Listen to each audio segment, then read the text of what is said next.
and you're going around trying to imitate other people, trying to do what you think other people are doing, you're running away from your source of power. I tried many things, and I failed many times before I wrote the 48 Laws of Power, And it taught me a lot about myself. We're so distracted. We're so much in our phones. We're so much listening to what other people are telling us is cool on Instagram, on TikTok, on Facebook, etc. It all starts with something very simple, which is the power over yourself. If you have no power over yourself, then you're at the whim of everything else in this world. So what does that mean to have power over yourself? It begins with something very simple, which is you have to know who you are, right? So you're walking around in this world. You don't know really who you are. You don't know what your needs are, what you really desire in your life, because you're a product of social media. You're a product of what other people are telling you you should like, what your parents tell you, what your friends tell you. You don't know who you are, what drives you, what really motivates you deep down. And so you're kind of wandering in life.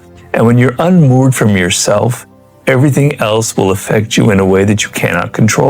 If you don't know what you were intended to do in life, like what your career was that meshes with you well, right? You're going to be making all of these wrong decisions, and people will do things to you that you won't be able to understand why you're reacting the way you're reacting. You'll get lost. You'll end up in blind alleys with your career, and you'll go, man, I'm so helpless. I have no power. I have no control. The world is against me. It's 2021. It's the pandemic. No, it's you. It starts inside of you. The real problem is in you, not in the world. You don't know who you are. And it's not easy. I have sympathy for people because we're so distracted. We're so much in our phones. We're so much listening to what other people are telling us is cool on Instagram, on TikTok, on Facebook, etc. We're like creatures of media. We've been programmed. We don't know really what drives us anymore. We're so tuned to what other people are telling us is what we should be interested in, right? So it's not easy. It takes some time. It takes some reflection, right? That means that you have to have the ability to step back, be alone with your thoughts, and as this book is talking about, meditate and reflect on your childhood, on who you are, on the mistakes you've made, on the wrong career paths you've taken, on the wrong relationships you've taken, and begin to construct an image of that real secret inner, the true Lewis house that lies buried deep within all the bullshit people have added onto it. If you can't control yourself, if you don't know yourself, you can't control your own emotions. You're going to be reacting to everything that comes your way without understanding why you're doing that. So when you know yourself, I don't need to get angry about this because it's not something that touches me personally. It doesn't matter in the end. Whereas if you don't know who you are, everything affects you personally. And you're getting grumpy and insecure and bitter and resentful. You have to start with yourself. It goes back to the ancient Greeks and the Oracle of Delphi. Know thyself. What makes you an individual? What makes you different? Your uniqueness. That's what the first month in the Daily Laws is about, the month of January. If you look at people who are successful, you look at a Lewis Howe, or you look at a Steve Jobs or Elon Musk or whomever, you say to yourself, there's nobody else like them on the planet. You may hate Elon Musk. You may think he's an egocentric maniac, but you can't tell me there's another person with that kind of guts, with that kind of confidence, and with that kind of vision, right? Okay? Because he's one of a kind. And you're going around trying to imitate other people, trying to do what you think other people are doing. You're running away from your source of power. What makes you unique, what makes you even weird, what you may even be afraid of because it's so different from other people, is your source of power. Makes you a Superman or woman or whatever. I don't want to talk about myself too much because who's interested in that, but I write books that nobody else has the same kind of structure or the same kind of approach. That is my source of power. And very early on, it was threatened. I wrote the 48 Laws of Power. We finished it in 1998. The publisher had already purchased it, but they came back and they go, Robert, this book's a little weird. The structure, the things on the side, we want you to change it. We want you to make it more like other books out there. And me and my partner, the guy who packaged it, he backed me up and we said, no, we'll walk away from the deal. We'll find someone else. Because we knew that being different was the key to making this book a success. It could very easily fail. It could have bombed, but it would have failed in the right way, which is being yourself, doing something different, standing out and not being afraid of what makes you unique. Well, I mean, very simply, quickly, I graduated college. I wandered around Europe, kind of trying to write the great American novel. I lived in Paris. I lived in Spain. I lived in London. Had all kinds of seductions. I had a great life, a lot of fun. Then I come back to New York. It's time to get into journalism. Kind of started off successfully. I worked at Esquire. But then I didn't really like journalism, and it kind of wasn't working. And then after 4 years ago, this isn't right for me. Go back to Europe. I wander around. I try to write another novel, fail again. I come back to LA to try and make it in the film business, and it doesn't work well. And I'm a failed screenwriter. I work for various film directors, but I can't sell a single one of my screenplays. And here I am, 35, 36. I have a lot of skill. I've learned write for film. I've learned writing for journalism. I've been writing novels. I have skill. I have discipline. I have research ability, but I have nothing to show for it. Absolutely nothing. I was a nobody. And this man whom I met, who, I've told the story many times, I pitched the idea of the 48 Laws of Power. He thought it was great. But, there's a big difference between pitching something and making it happen. But because I had been so disciplined and I'd been writing all this time, I could actually, meet his expectations and write a proposal that would get him excited. But I had nothing to answer your question, I had nothing to back up my confidence that this book would be good. Just simply having a sense it's a book about power. And I understood instinctively that power is about kind of going your own way.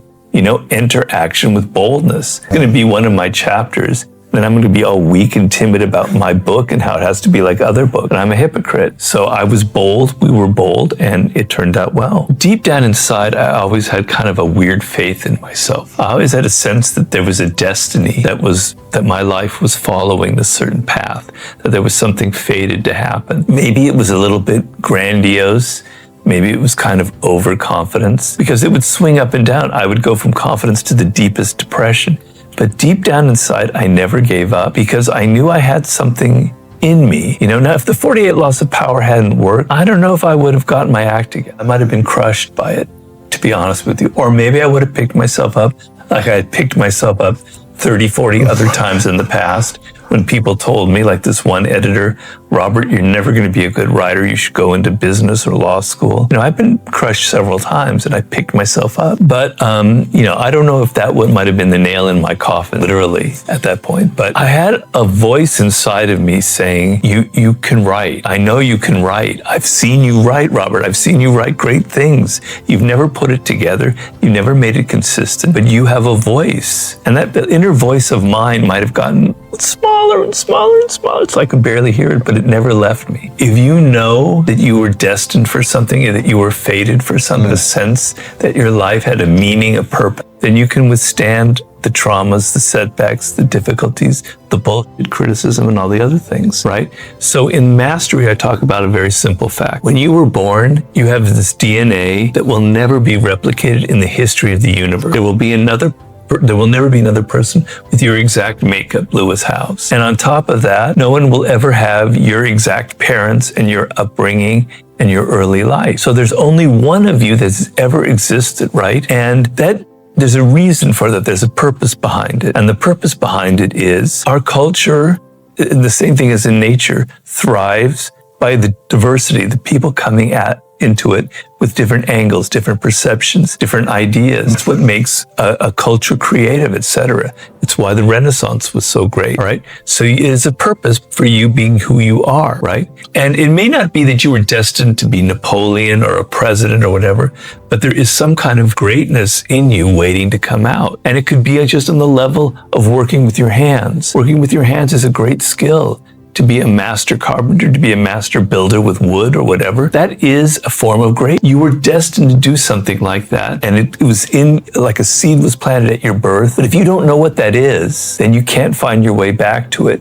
And if you're 24 and you're in my position, and that man who's having his third martini says, Robert, you're never going to be a great writer, go to business school, I would have gone to business. I wouldn't be here talking to you. But I kind of sensed deep down inside that I was destined for something else. I talk to a lot of people, particularly in the podcast world, people who began other careers they went into law, they went into something else. They weren't happy, right?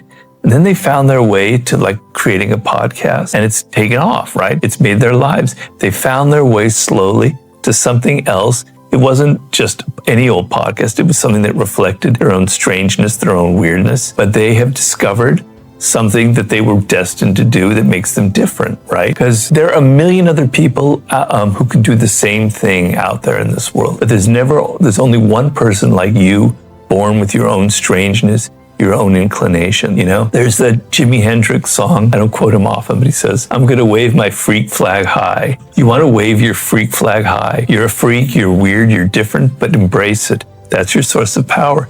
And when people criticize you and you have setbacks, you'll land back on your feet if you know that. You'll have moments of doubt and depression like I did, but you'll eventually land back on your feet. The greatest athletes in the world, people who are at the top 0.1% of the top of their profession, they're failing all of the time. They're not winning championships every year, right? Their careers go up and down. Everybody who's successful, you will see ups and downs.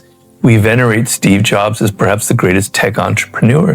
He went through an incredibly dark period after he founded the company. He got fired from Macintosh. He founded Next, which was a failure. He was as depressed as I was in the mid-90s. He didn't know what was going on. And then he got his career resurrected with Apple on a second go. He had a career, you know. I mean, you can take any name and you can find the same kind of trajectory. And it's because through failure, you develop some toughness, you develop a thick skin. You're able to take it, right? Life involves adversity. And if you've only had everything good, the first time something happens that you don't expect, you're just going to wilt. So I don't care who you are, there's always somebody, people who are successful have always had some kind of failure or adversity. Otherwise, they wouldn't be able to stay on, to rebound. You know, if you fail and, you know, people are laughing at you, etc., and you feel kind of, you know, vulnerable to criticism, etc., you take that moment and you learn from it. Mm-hmm. You learn what you did wrong, right? You learn what didn't work, and then you grow from that. And then the second thing that you create is going to be powerful and it's going to be successful. If you never try, you're never going to learn, right? And a lot of people don't try because they're afraid of that very thing, of actually failing.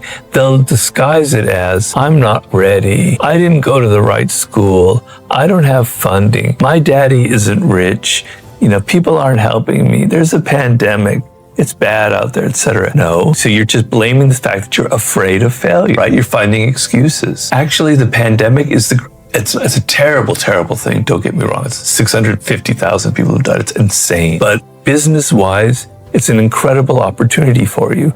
There is so much change going on. If you're young and you're smart and you've got some skill, you create something incredibly brilliant and find your own niche. So stop whining and stop blaming other forces and try. Even before you're ready, start that business, try something and learn from it. I tried many things and I failed many, many, many, many times before I wrote the 48 Laws of Power, you know?